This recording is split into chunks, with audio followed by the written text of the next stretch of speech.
Então, vamos colocar em termos práticos, tá? Então, quais são essas tais três ferramentas que eu tenho falado, que eu vou falar, né? Comecei o vídeo falando que ia falar para vocês de três ferramentas.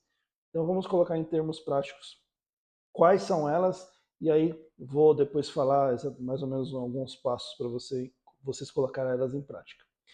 A primeira delas, gente, é o que a gente chama de o aprendizado baseado em projetos, tá?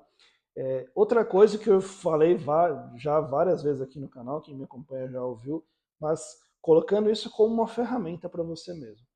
Galera, você quer aprender, sei lá, vamos lá, a galera tá querendo ir mais a fundo, o cara já tá lá no back-end, tá fazendo as coisas com Java, quer ir mais a fundo.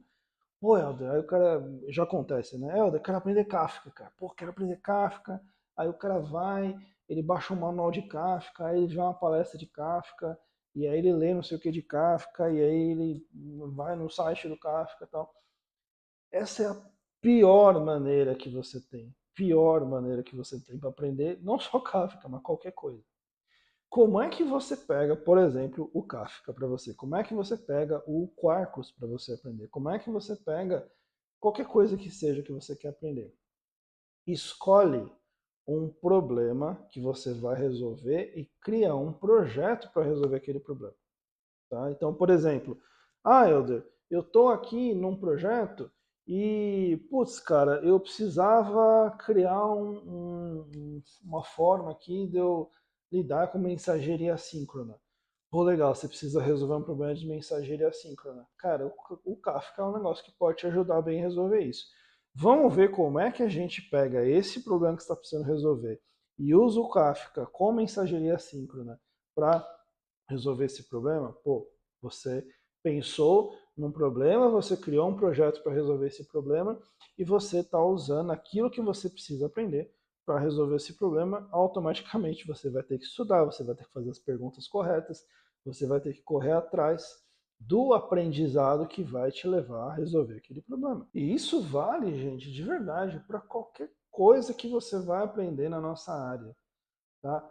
E, de novo, eu não estou falando para não ler livro, eu não estou falando para não fazer curso, eu não estou falando para não fazer mentoria, eu não estou falando para não fazer faculdade, eu não estou falando nada disso. Eu estou falando o seguinte: pega tudo isso, todo esse conhecimento, todos esses cursos, todos esses materiais e coloca isso em ação para resolver um problema. Então, a melhor forma de você fazer isso é assim, cara, cria o katsu de um projeto. E assim, não é aquele projetinho que você passou uma noite lá, escreveu duas, três classes e você nunca mais olha para ele. Cara, se compromete com esse negócio, cara. Voltando ao exemplo do Kafka, você vai aprender Kafka para resolver esse negócio do seu projeto, cara, vai atrás das melhores formas, das melhores práticas, das melhores soluções que tem no Kafka para você resolver esse problema que você está tentando resolver. Tá? Se compromete com isso, dá, fia a cara no monitor, fia a cara no teclado. Como dizem, senta a bunda na carteira e vai, né, na cadeira, né? Carteira é um negócio bem antigo já. Mas senta a bunda na cadeira e vai resolver esse problema, tá? Não fica no campo das ideias, galera. Ó, desenvolvimento do software, embora seja algo extremamente aqui, muito aqui, esse aqui ele só vai desenvolver se você enfiar isso aqui na jogada, tá? É mão no teclado, tomando erro na cara, lendo o log, tirando dúvida, fazendo o curso, fazendo mentoria, lendo o livro, fazendo tudo isso. Isso tudo vai criando uma simbiose desse conhecimento em você, tá bom? Então, primeira ferramenta, o tal do aprendizado baseado em projetos, tá? Que eu falo com vocês há muito tempo aqui, tá? Estou colocando agora como uma ferramenta aqui para vocês. Segunda ferramenta, tá? Para você acelerar o seu aprendizado. Essa aqui, eu tenho vários amigos que já me falaram. Eu fiz em momentos bem específicos da minha carreira, inclusive eu vou comentar um deles. Mas eu tenho amigos que já me falaram assim, cara, eu só aprendo assim. Cara, se eu tenho que aprender alguma coisa nova, é assim que eu aprendo. Tá? Então, você precisa achar o seu jeito também de fazer isso. Eu consigo fazer um pouco desse e um pouco dos outros dois também.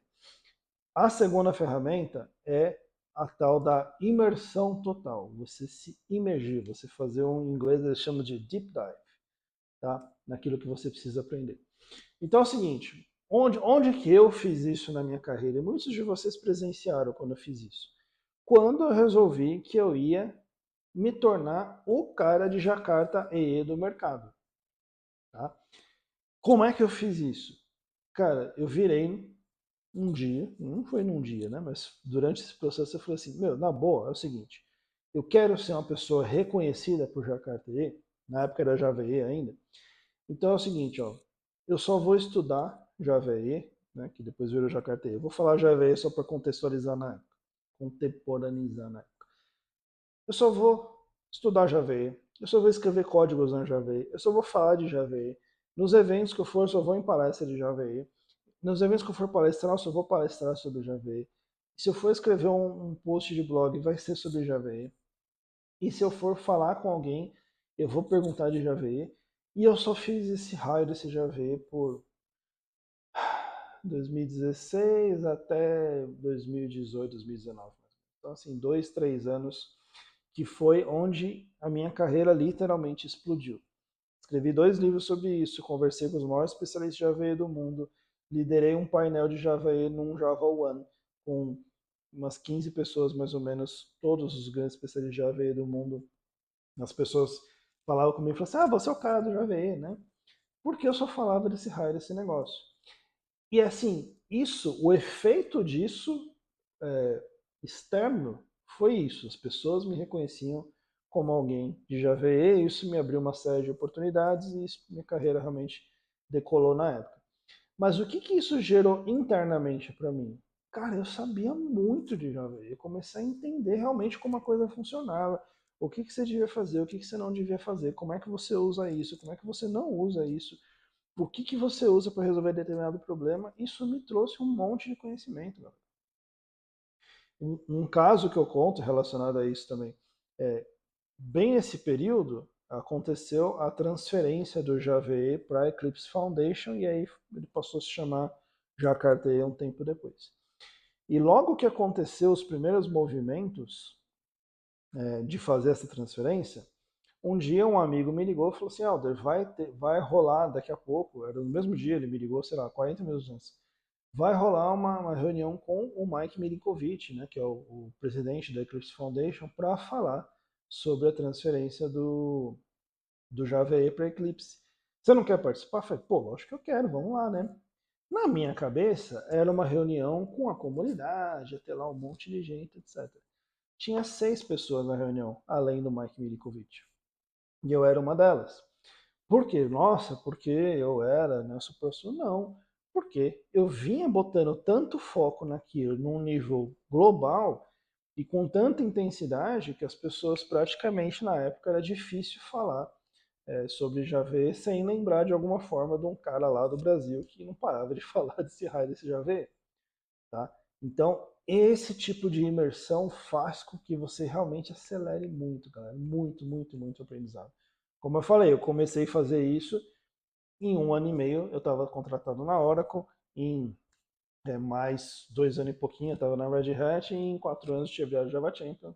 Enfim, no meio desse caminho aconteceu um monte de coisa. Tá? Então isso realmente abre oportunidades de uma maneira fantástica para você. E a terceira ferramenta que a gente que eu vou, né, conversar com vocês agora aqui, e que realmente essa é muito poderosa para te ajudar a aprender coisas mais rápido, te empurrar, essa realmente é aquela que te empurra para frente aí naquelas coisas que você precisa aprender, que é o que a gente chama de prática deliberada. Tá? Inclusive, se você olhar na internet, você vai encontrar esse termo aí. Em linhas gerais, o que é a prática deliberada, gente? É quando você, de forma deliberada, você pega algo que você ou tem dificuldade ou que você está num platô e você cria uma estratégia para te empurrar aquilo além daquele limite, para você avançar em relação àquilo. Por exemplo, imagina que você, eu gosto de usar exemplo de esporte, de academia, essas coisas, porque é algo que eu gosto bastante. Então, imagina que você está lá na academia, você faz um supino e você está travado nos, sei lá, 15 quilos de cada lado, fazendo 3 séries de 10, por exemplo. Cara, como é que eu faço para ou aumentar esses 15 quilos para, sei lá, 20 de cada lado, ou ao invés de fazer 3 de 10, fazer 3 de 15, ou fazer 4 de 12, sei lá, como é que eu faço para avançar? Porque eu tô travado, na primeira, no 10 eu já paro, aí eu faço lá o descanso, aí putz, com 10 eu já tô chegando na falha e tal. Então, assim, é você criar uma estratégia para você sair desse platô. E na área de conhecimento e na área de desenvolvimento, que é a nossa área aqui, acontece muitas vezes esse platô.